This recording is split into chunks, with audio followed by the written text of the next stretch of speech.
Boa noite, meus amigos, vinculados à Rádio COBEM. Essa palestra é feita em nome da instituição Casa de Oração Bezerra de Menezes, COBEM, Brotas, Salvador, Bahia. Meu nome é Estela Diamantino e a equipe doutrinária da nossa casa escolheu o tema Consciência e Evolução,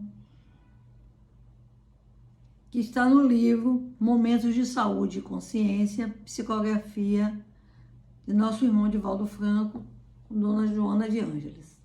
Então, esse é o livro e o nosso assunto é o capítulo 11, a segunda parte desse livro. Como sempre, nas nossas atividades, nós vamos iniciar com a nossa prece, rogando a Jesus de Nazaré, a Deus, nosso Pai, a espiritualidade amiga que coordena os trabalhos da nossa casa de oração, que tem sido para mim farol, um esteio na minha vida espiritista, que abençoe a todos nós, a toda a humanidade, a todo trabalhador de boa vontade, a todas as criaturas que se entregam de boa vontade, de mente tranquila, às determinações superiores, que procedem sempre do mais alto. Que Jesus, o doce Rabi da Galileia, possa envolver os nossos corações em eflúvios de paz, de serenidade, de confiança e de harmonia, para que possamos realizar nossa tarefa com proveito para todos nós. Que Deus nos abençoe hoje e sempre. Então, meus irmãos, meus amigos, conforme já dissemos, vamos hoje fazer o nosso trabalho sobre consciência e evolução. Vamos fazer o nosso trabalho em duas etapas. Primeiro, eu li o capítulo e tirei alguns trechos que eu achei pertinentes, que achei interessantes para o nosso comentário, a nossa meditação. Na segunda parte, nós vamos fazer um desdobramento, vamos fazer informações pertinentes ao assunto que nós estudamos no livro.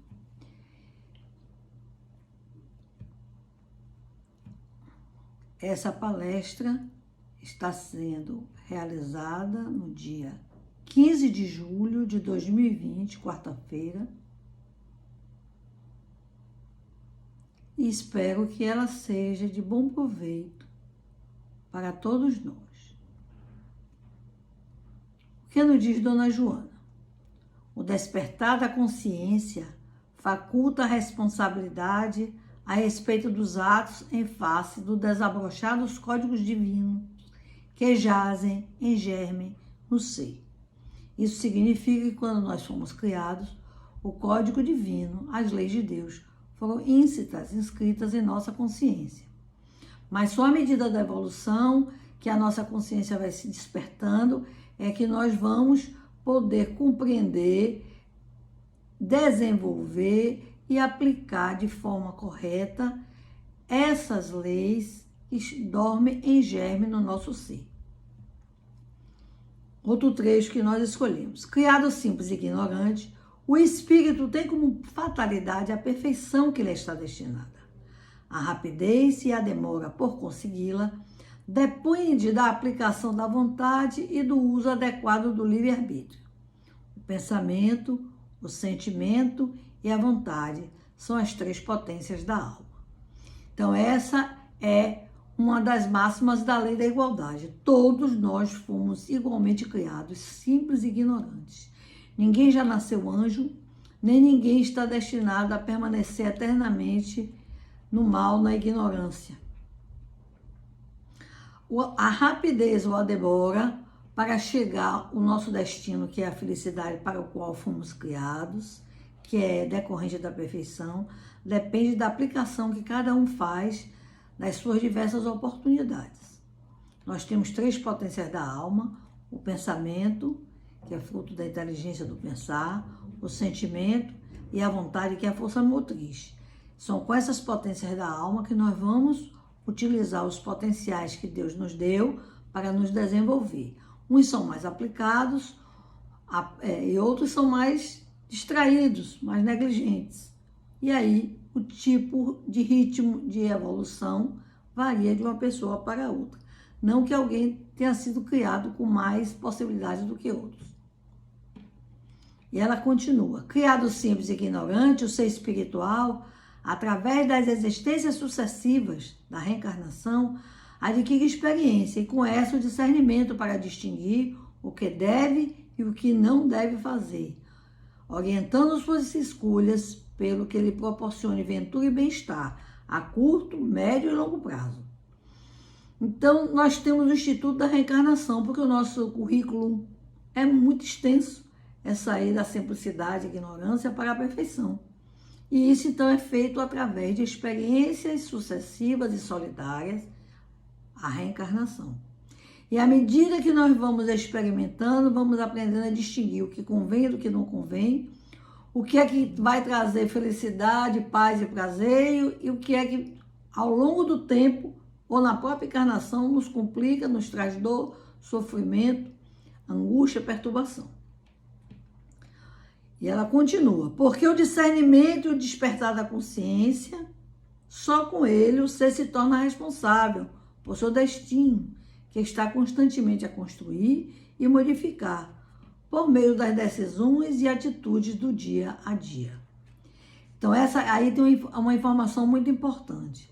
O nosso destino, em linhas gerais, ele está desenhado devido às nossas ações pregressas, mas ele não está irremediavelmente fixado, porque a cada dia, no dia a dia, vamos tomando novas atitudes, vamos tendo outras condutas e esse destino vai se remodelando. Mas nós só nos tornamos responsáveis pelos nossos atos à medida da nossa maturidade psicológica, moral e espiritual. Do mesmo jeito que no corpo físico, você não pode responsabilizar uma criança como responsabiliza o adolescente, o adulto, uma pessoa em seu estado de rigidez completo, uma pessoa com alguma dificuldade, alguma deficiência. Do ponto de vista espiritual também, o espírito tem as suas várias fases e a responsabilidade é relativa a essas fases. Diz mais, fomos criados para viver o bem. O bem é tudo aquilo conforme as leis de Deus, que são naturais e válidas em todo o cosmos. Então, as leis morais, a lei do amor, da justiça e caridade, a lei do trabalho, a lei da adoração, a lei do progresso, a lei da sociedade, da igualdade, da liberdade, são leis que vigem em todo o universo, em todos os planos da vida. As leis biológicas são adaptadas a cada orbe, mas as leis morais, essas, vigem para todas as criaturas, nos níveis de aplicação decorrente do estado evolutivo de cada um. E o bem, portanto, é o cumprimento dessa lei. O bem é tudo que traz perfeição, felicidade e progresso.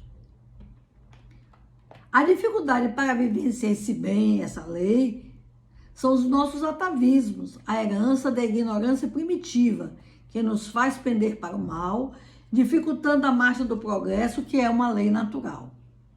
Ora, então, com isso nós vamos ver que nós saímos do átomo ao arcanjo.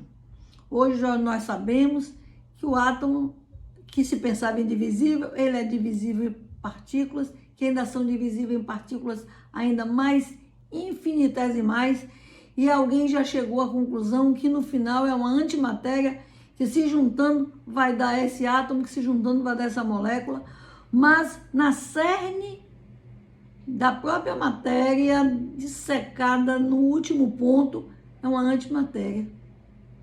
Olha que coisa. Mas nós evoluímos deste ponto para chegar a ser um ministro de Deus. Nessa caminhada, nós gravamos ou guardamos alguns hábitos, costumes, valores, instintos, chamados os atavismos. Mas nós não estamos condenados a permanecer o tempo todo com mais tendência para o mal por causa desses atavismos, desses condicionamentos. Para isso que nós temos a potência da vontade, da inteligência que vai se desenvolvendo, para aprender a fazer escolhas consentâneas com o nosso próprio nível evolutivo.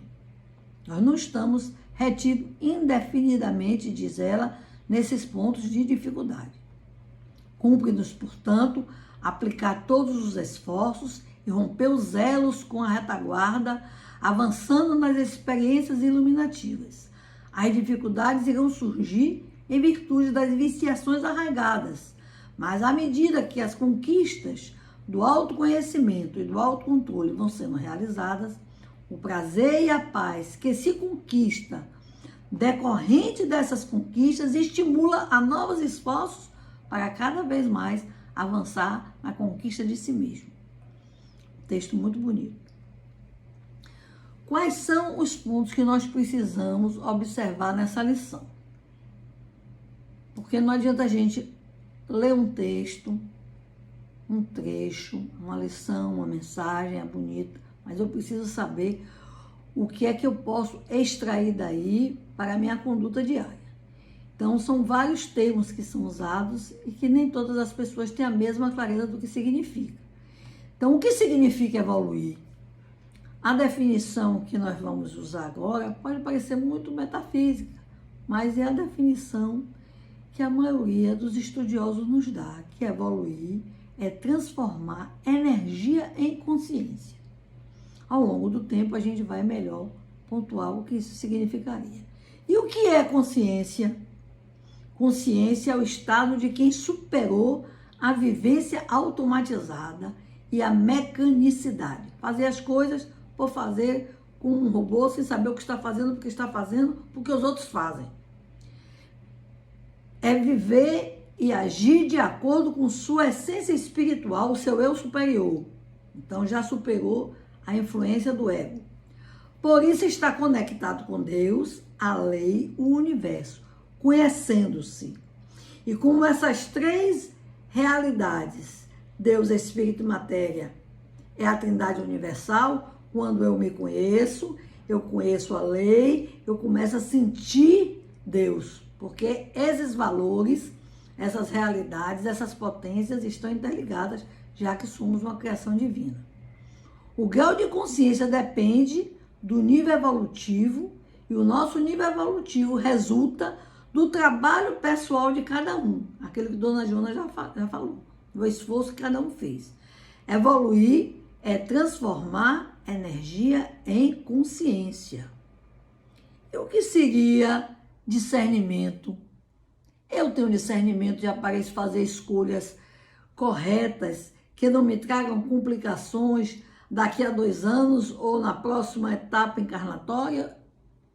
Aí diz que discernimento é a capacidade de distinguir, conhecer, separar o certo do errado, estabelecer diferença entre o mal e o pior, o bom e o melhor, o que convém e o que não convém. O discernimento também é obra da evolução. Porque é com esse discernimento que eu vou adquirir uma outra possibilidade chamada autonomia, que é a qualidade ou estado daquele que está livre do poder externo, que pode se governar, ele é independente. Os espíritos de ordem inferior, vamos lá na escala espírita, o item 100 de O Livro dos Espíritos. Então, os espíritos de ordem inferior têm autonomia relativa, vez que as ações anteriores, contrárias à lei, já não permite que ele possa fazer todas as escolhas que ele queira, porque ele está sob certos limites, até ressarcir os débitos que já contraiu ou as dificuldades que tem que superar. Igualzinho como é no nosso sistema bancário, não é? Você pode renegociar a dívida, mas você não pode tomar grandes coisas até que você ressarça aquilo que ficou pendente. E o que é responsabilidade? A responsabilidade é a capacidade de cumprir certos deveres respondendo pelos seus atos. Na nossa doutrina espírita, a gente fala que a sementeira é livre e a colheita é obrigatória. A cada um segundo suas obras. E isso é responsabilidade. Obra necessariamente não é construções externas. A cada um segundo suas obras, a cada um segundo o que a pessoa já é capaz de entender, de fazer, de assumir. E o que é o livre-arbítrio, que é um dos itens da nossa lei de liberdade? É a faculdade que tem o homem de determinar sua própria conduta e escolher entre várias alternativas que se lhe apresente. O livre-arbítrio é proporcional à ampliação da consciência, por isso ele não é igual para todos. No início da evolução ele é quase nulo. Por isso que existe a providência divina, os espíritos organizadores da evolução planetária, supre essa falta de livre-arbítrio e de discernimento nos reinos inferiores com o que nós chamamos de providência divina, que é orientar instintualmente as criaturas para que elas sobrevivam, agindo assim dentro da lei de conservação. O livre-arbítrio cria responsabilidade. Então, a responsabilidade é proporcional à sua capacidade de escolha de livre-arbítrio. Responsabilidade e livre-arbítrio crescem na mesma proporção. Sempre é bom a gente olhar o que diz sobre o assunto o Livro dos Espíritos. Então, é a questão 189 do Livro dos Espíritos que pergunta assim: desde o início da sua formação, goza o espírito da plenitude de suas faculdades? A resposta dos espíritos: não, pois para o espírito, assim como para o corpo, há infância. Em sua origem, a vida do espírito é apenas instintiva. Ele mal tem consciência de si mesmo e de seus atos. A inteligência só pouco a pouco se desenvolve. E ainda no Livro dos Espíritos, nós temos a questão 540, que é bem extensa, nós fizemos um resumo. Enquanto ensaia para a vida, e antes de terem a plena consciência de seus atos e de seu livre-arbítrio, os espíritos agem sobre certos fenômenos dos quais são agentes inconscientes. E aí eu vou dar uma pausa para lembrar a ação do coral. Os corais, quando vão se aglutinando e formando um grande quebra-mar, está fazendo uma obra, está participando da obra divina, embora faça isso de uma forma inconsciente. Mais tarde, quando sua inteligência estiver mais desenvolvida, as criaturas comandarão e dirigirão as coisas do mundo material. Mais tarde ainda, poderão dirigir as coisas do mundo moral. É assim que tudo serve, tudo se encadeia na natureza, desde o átomo primitivo até o arcanjo, pois ele mesmo começou pelo átomo. Admirável lei de harmonia, da qual ainda não podes entender o conjunto. Então, essa é uma das grandes revelações da doutrina espírita, que é o fundamento da lei de igualdade. Então, ninguém foi criado para o mal, outro para o bem. Uns já prontos e acabados, anjos, serafins. Outros criados para a perturbação. E o pobre do homem no meio do caminho, entre duas forças antagônicas. Não, todos saímos do mesmo princípio inteligente, embrionário, ignorante, tendo a matéria como seu instrumento de trabalho e de manifestação, para chegar lá no final, plenitude e felicidade decorrente dessa perfeição. A marcha do progresso. Essa é uma lei que tem a ver, portanto, com consciência e evolução. As questões 779 e 780 do Livro dos Espíritos nos diz mais ou menos isto aqui que vamos passar aos companheiros. O homem se desenvolve ele mesmo naturalmente. Então, existe uma marcha do progresso, embora lenta, mas processual. O cancioneiro fala: nada do que foi será do jeito que já foi um dia, porque tudo realmente vai se modificando. Mas nem todos progridem ao mesmo tempo e da mesma forma. É então que os mais avançados ajudam o progresso dos outros pelo contato social. O progresso moral é a consequência do progresso intelectual, porque leva o homem a compreender o bem e o mal, e assim poder escolher com conhecimento de causa. Todavia, o moral não segue sempre imediatamente o intelectual. O desenvolvimento do livre-arbítrio segue o desenvolvimento da inteligência e aumenta a responsabilidade pelos atos praticados. Já comentamos isso anteriormente, esse é o fechamento, como está no Livro dos Espíritos. Vamos agora fazer alguns comentários, tecer algumas considerações sobre consciência e evolução. Será que a maioria de nós já parou para pensar que existe um plano divino? Que Deus fez a criação por um ato de amor e tinha um propósito? Pois é, nós estamos inseridos num plano divino. Pela lei de igualdade, Deus nos fez a todos simples e ignorantes e nos deu a todos a mesma meta-programa, a perfeição. E, consequentemente, a felicidade que lhe é decorrente. Agora, o tempo, o ritmo, a forma, os caminhos, Deus deixou a critério de cada criatura. Daí a diversidade de caracteres de nível evolutivo, de formas de ser, enquanto estamos no processo evolutivo.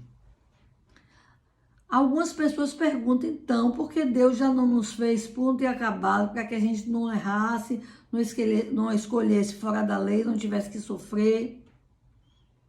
Bem, Deus escolheu desse jeito, determinou desse jeito. Deus não nos fez pronto e acabado porque Ele não queria criaturas robotizadas, Ele queria co-criadores. Então, Ele fez 50% da criação, que é a matéria-prima, que são as possibilidades, que são os talentos que Ele nos dá em germe.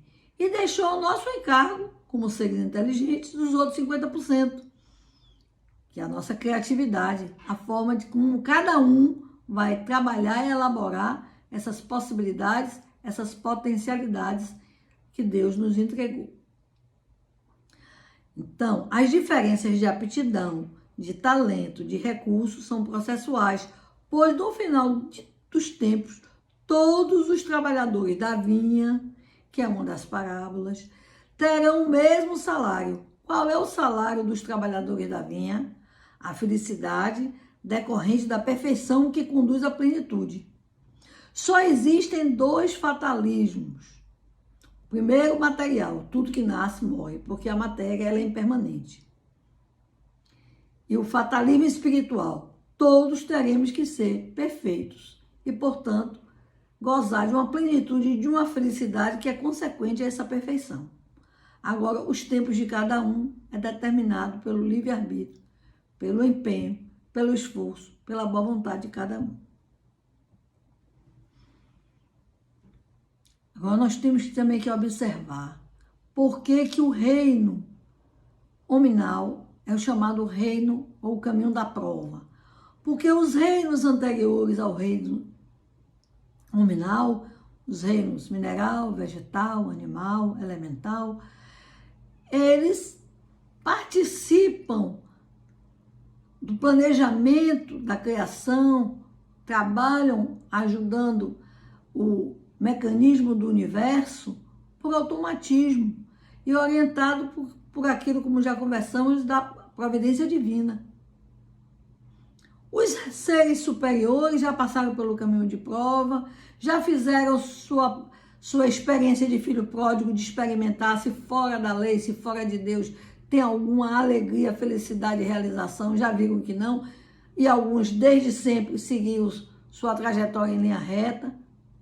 Mas os homens, uma boa parte da humanidade, a nossa humanidade terrestre, restringindo ao nosso planeta Terra, prefere tentar ver se tem alguma coisa melhor fora da lei. E é aí que nós criamos dificuldades e temos que estar voltando a reencarnar para resolver pendências que deixamos em etapas anteriores. Os reinos superiores e os reinos inferiores, portanto, estão harmonizados com a lei e colaboram com o Criador. E o homem que recebe 3 talentos especialíssimos, quando chega nesse reino nominal, a razão, né, que vai lhe dar o discernimento, os sentimentos e a vontade, o conhecimento de si, decorrente disso, a possibilidade, portanto, de fazer abstrações e, portanto, pensar Deus, é ele que escolhe fazer diferente, criar um antissistema e se complica. Então, é nesse exercício equivocado do livre-arbítrio que muitos de nós, subjugando-se às injunções e às forças telúricas da matéria, que é nosso trabalho, nosso dever, educar, usá-la como instrumento e não nos deixar fascinar por ela, nos iludindo com as distrações do caminho, é que a gente cria toda esta complicação que hoje, inclusive, estamos vivendo. Agora, por que Deus permite a desobediência? Muita gente pergunta. Por que Deus permite que a gente faça escolhas fora da lei? É porque na sua misericórdia, na sua sabedoria infinita, Ele tem mecanismos de nos fazer retornar ao seu plano divino. E aí, quando o filho pródigo volta a casa, ele vê que, mesmo que não seja mais na condição de filho, que seria de trabalhador, é ali que é o lugar da felicidade e da paz. Quais são os mecanismos de retorno à lei que Deus utiliza? Os flagelos destruidores e os sofrimentos pessoais, quando a lei do trabalho, a lei do amor, não foram suficientes para promover o progresso pessoal, individual e o coletivo. Portanto, à medida que nós vamos discernindo, a gente vai ver que é bom ser bom, que é bom cumprir a lei. Porque existe um ciclo inevitável. O ciclo inevitável, Kardec muito bem definiu, é nascer, crescer, morrer, nascer de novo, progredir sempre. Não tem outro caminho. E dentro de uma conjuntura bem ampla da criação, vem a matéria, no começo bem simples, no hidrogênio, quando ela chega num estágio muito complexo, ela se desagrega, vira energia. A energia, por si só, vai precisar se organizar, se dirigir, virar vida. A vida vai precisar de um diretor, cria-se o psiquismo. O psiquismo vai evoluir para a consciência inicialmente embrionária, ela vai aprendendo a discernir, a ter autonomia, a responsabilidade, vai começando a sentir, perceber Deus, e aí chega a meta final, que é espírito puro. Quantos trilhões de anos gastaremos para cumprir o currículo que o nosso Pai nos deu? Não sabemos, cada um de per si é que vai fazer suas escolhas, mas todos teremos que chegar a essa meta de unir, dessa união cósmica, dessa união de todos os seres, cada um guardando sua individualidade, mas interagindo, sentindo, permeando-se com todos.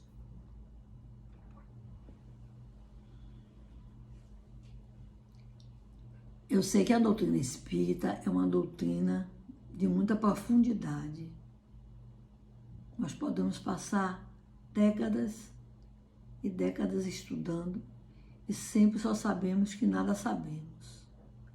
Mas Jesus, na sua bondade muito grande, como espírito puro, como grande mestre desse nosso orbe, ele falava por parábolas exatamente por causa disso. Ele sabia que na Terra temos criaturas em diversos graus de entendimento, de maturidade psicológica, espiritual, moral, e que a luz demais cega. Então ele falava sempre por parábola, para que cada um, à medida de sua evolução, fosse acessando as verdades eternas. Porque a verdade é uma só. Mas cada um vai perceber uma parte dela, uma faceta dela, e só os espíritos puros têm a compreensão perfeita do plano divino, da sua própria condição e da condição da vida como um todo. O que é a falta de discernimento e de consciência pode acarretar como prejuízo para nós que ainda estamos a caminho da evolução, ainda estamos em condições medianas, um para mais, outros para menos. Por que precisamos nos aplicar para avançar um pouco? Porque essa falta de discernimento, ela faz a gente acreditar que pode ser feliz longe de Deus e de sua lei. Então, muitos de nós, ou quase todos nós, nesse orbe terrestre, somos filhos pródigos, que quer só destruir, lapidar os bens materiais para gozar, para sensações. A falta de discernimento faz a gente ignorar a vontade de Deus em relação a nós.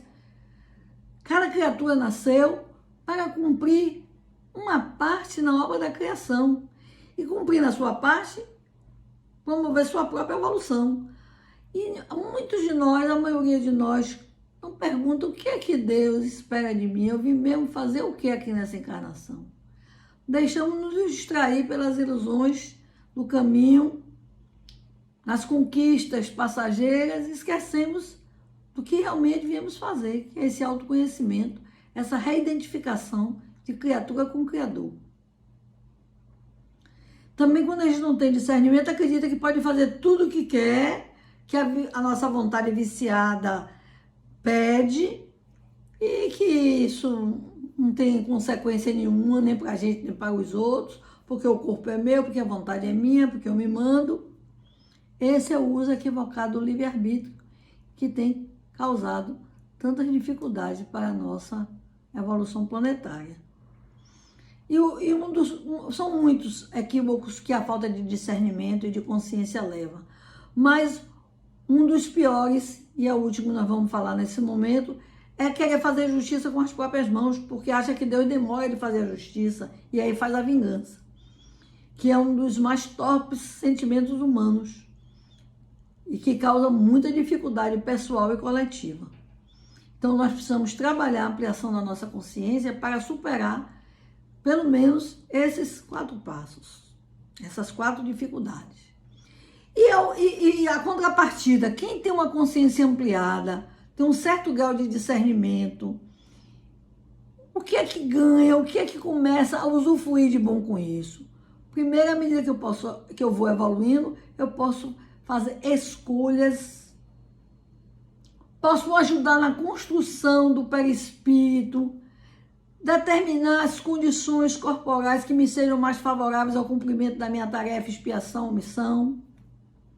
À medida que eu tenho a consciência ampliada e eu tenho a compreensão de dever, que diz lá no Livro dos Espíritos, do capítulo 17 do Evangelho segundo o Espiritismo, que é o laurel da razão, eu vou entender que o dever não é só aquilo que está bem próximo a mim. Eu tenho um dever de alimentar meu filho. O nosso dever é uma coisa muito mais ampla, e à medida da evolução vai se estender a um compromisso com toda a humanidade, e depois com todo o nosso sistema solar, e depois com todo o universo, todo o cosmos. Na medida que minha consciência se amplia, eu tenho discernimento, eu vou entender que a energia sexual é uma energia poderosa, é a energia da construção no plano físico e extrafísico, logo após as camadas do duplo etérico, do campo astral. É uma energia muito poderosa que não pode ser usada nem viciada, porque ela vai trazer consequências quando mal usada para o próprio equilíbrio e tranquilidade da pessoa. Então, não se brincaria, nem se usaria essa energia de forma irresponsável, de forma desrespeitosa, como vimos. Também quem tem a consciência ampliada vai entender que a maternidade e a paternidade responsáveis é uma missão das mais delicadas, porque permite a reencarnação de outros seres que também vêm para evoluir. E eu tenho que ter essa consciência, porque ele tem que vir para melhorar, não para estagnar ou para se complicar, porque retrogradar, o espírito não retrograda, mas ele pode se complicar por ter alguém colocado de uma forma irreverente e irresponsável, alguém no mundo. Do mesmo modo, A consciência ampliada e tendo discernimento, a pessoa vai saber como utilizar um dos recursos de evolução muito delicados, que é a mediunidade. Não é fácil ser canal, mas é uma grande oportunidade que precisa ser usada com disciplina, com amorosidade, com muita vigilância e com muita responsabilidade. Para finalizar nosso estudo da noite, nós vamos fazer um rápido passeio pela evolução dos nossos diversos veículos, porque nós somos o ser espiritual e utilizamos veículos de manifestação nas diversas dimensões em que podemos trabalhar, habitar, transitar. Então vamos ver como é que os estudiosos, Martins Peralvas e outros estudiosos, Pietro Baldi, nosso irmão Holden, é um popurrí de diversos autores, cada um aqui deu, Emmanuel, cada um deu uma contribuição, e eu tentei fazer aqui para os companheiros um resumo. Então, como é a evolução da matéria? Diz assim, que ela é condensada na pedra, incipiente na planta, primária dos irracionais, contraditória no homem mediano e excelsa nas almas sublimadas. Então, em nós a matéria é contraditória, daí às vezes tem os processos de conflito entre o ser e o não ser, que causam as doenças. Mas vamos para o outro ponto. Evolução do sentimento. É a inércia no mineral. É a lei da atração e da combinação. O casamento mais simples é de H, do hidrogênio com oxigênio, H2O formando a água. O tropismo no vegetal, que é a cooperação. Você pega uma plantinha que está definhando, bota junto de uma planta exuberante, que está bem, e ela ajuda a outra a se reabastecer e a crescer. É instinto dos irracionais. Não precisa falar da solidariedade instintual das fêmeas pelos seus filhotes, do João de Barro construindo o seu ninho.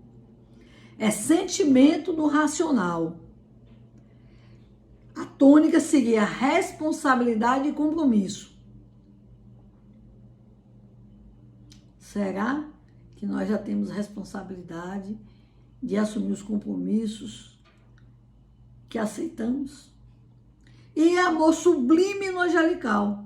E aí é quando você vai sentir a plenitude, a felicidade e a sublimidade. Como é que a inteligência evolui? Ela é primeiro impulso.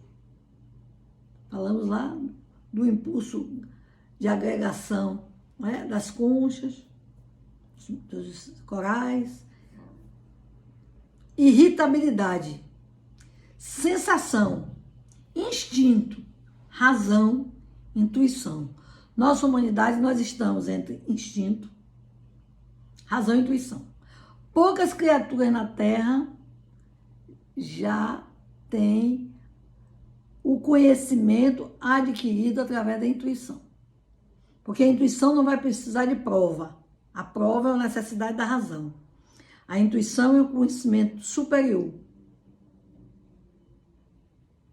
É feito, dizem os estudiosos de chakra, com o desenvolvimento do corpo búdico. A razão vai utilizar o corpo mental. E a intuição precisa ter despertado o corpo búdico. A evolução perispiritual. Isso é a evolução em dois mundos, entre o céu e a terra. Nosso irmão André Luiz faz várias considerações e eu fiz aqui um resumo bem simples e rápido. Diz assim, o perispírito, nós sabemos que é o corpo energético intermediário entre o espírito, a essência, e o corpo material denso, e ele intermedia o impulso do espírito para o corpo e leva as sensações, as impressões do corpo para o espírito. Então, ele é um intermediário.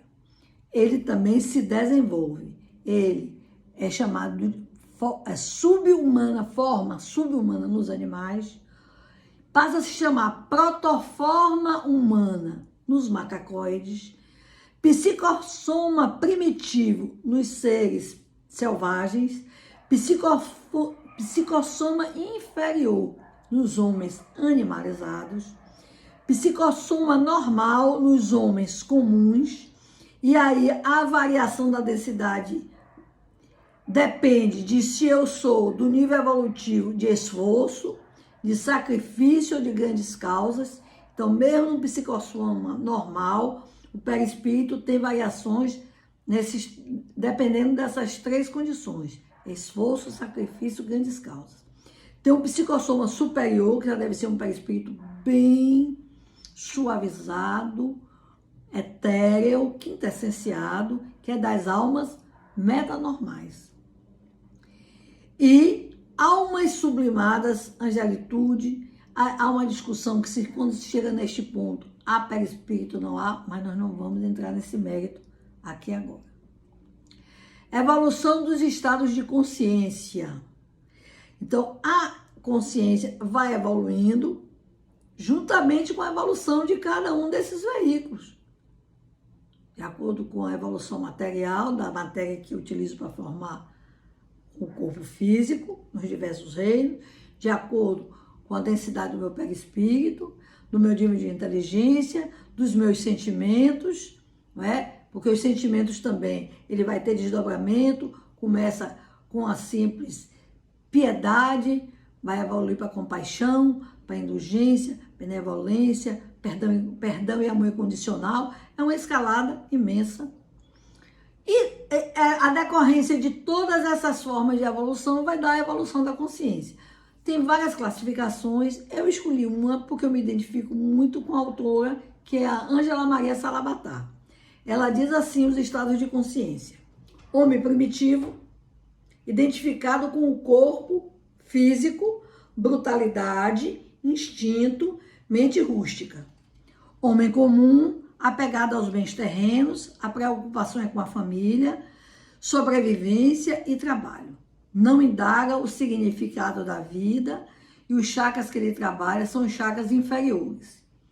Homem de ideais, sai do egoísmo para o altruísmo, aspira o bem e a verdade, luta para o ideal e começa a fazer a transferência da energia. Do básico ele joga para o coronário, o genésico ele começa a passar para o laríngeo. Aspirante espiritual é o caminho da prova.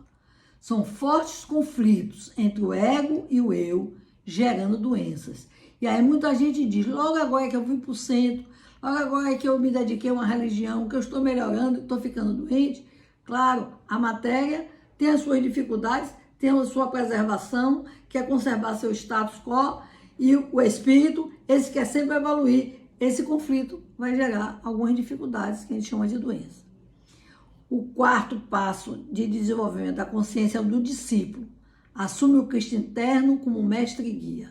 Desperta o chakra frontal e aí vai facilitar o discernimento, ampliando a compreensão da lei e da vida. Depois vira o iniciado, que é o iluminado em vários graus. A tarefa é fazer progredir a humanidade. Aí ele já começa a vislumbrar o reino angelical e não acha nada difícil. O que ele quer é estar perto da meta, fazer mais um esforço para chegar nessa meta. E finalmente ao nível de nosso Senhor Jesus Cristo, adepto mestre. Liberta-se da necessidade de renascer, encerra-se o ciclo humano. Só renasce em missão por amor a um orbe, a uma comunidade, a uma humanidade. Nosso irmão Viana de Carvalho também faz uma gradação dos estados de consciência. Ele diz que existe consciência de sono sem sonho, são as pessoas que dormem e que não sonham nada. Consciência de sono com sonho, algumas pessoas já sonham. Consciência em despertamento, quando você começa a sentir uma aflição, você faz alguma coisa e fica se justificando, mas eu fiz porque eu não tinha condição, mas não é bem isso que eu queria fazer, mas eu botei meu avô no asilo, porque eu trabalho, eu chego tarde. Essa racionalização é porque sua consciência está desperta e você sabe que está fazendo alguma coisa que você já tem condição de fazer um pouco melhor. E a consciência desperta quando você tem perfeita noção de quem você é, do que você pode e não pode, para o bem ou para o mal, suas fraquezas. E aí você vai evoluir para a consciência de si mesmo, que vai lhe dar depois a consciência objetiva ou cósmica. Qual é a importância da gente conhecer essas diversas classificações só de modo autoavaliativo? Eu estou em que estágio? Eu estou precisando melhorar o quê? Quais são as arestas? Eu estou ainda em que condição? Porque o nosso caminho é o autodescobrimento. Aí eu vou ver onde está a minha fraqueza para fazer o autocontrole, o autodomínio. Vou trabalhar para vencer essa dificuldade, fazer a autotransformação e aí a autoiluminação, que é a nossa meta. Qual é o roteiro para alcançar tal desiderato? De ter essa consciência desperta e ampliada. Primeiro, o Evangelho de Jesus, o Sermão da Montanha. Vários estudiosos falam que se houvesse, nosso irmão Gandhi inclusive, um grande incêndio, se perdesse tudo, e o Sermão do Monte fosse conservado, nós tínhamos roteiro de evolução. Então, observando o Sermão do Monte, pegando cada bem-aventurança, depois os ais, as advertências, os conselhos, e a gente vai tentando se ajustar nessa auto-observação e nessa auto-transformação. Analisando também o livro terceiro do Livro dos Espíritos nas leis morais, repassando o que é que eu já faço, o que é que eu não faço, por que não faço, onde está a minha dificuldade, e aplicando a sua vontade disciplinada e perseverante. Aí, paulatinamente, nós vamos melhorando o nosso patrimônio intelecto-moral, a consciência vai despertando, e com isso nós vamos atingindo o objetivo para o qual reencarnamos, que é melhorar, que é crescer, que é evoluir. Qual é a conclusão que nós podemos chegar nesse estudo sobre evolução e consciência e evolução? É que a maior caridade que podemos fazer à humanidade, ao cosmos, é ser bom. Porque o efeito borboleta existe. Quando a gente mexe em qualquer fibra do universo, aquilo reverbera em todo lugar. Se é uma coisa boa, muitas pessoas vão se beneficiar daquela vibração. Se é um mal, podemos fazer alguém, naquela sintonia, sentir aquela vibração até fazer um mal. Então, o homem iluminado, de consciência desperta, ilumina o mundo. O seu pensamento é coerente com as leis de Deus. Os seus sentimentos são puros e desapegados. A sua vontade é firme e constante na busca do bem coletivo. O seu salário é a própria luz que ele adquire. Vamos estudar a parábola das 10 virgens, as 5 prudentes e as 5 não prudentes. O seu salário é a consciência de si mesmo. É o entendimento do funcionamento do universo, o entendimento final de qual é esse plano divino. É a realização. Paz, meus irmãos. Que Deus, na sua infinita misericórdia, nos abençoe e nos guarde. E que essas lições possam nos ajudar a caminhar firme em direção à nossa meta. Que assim seja.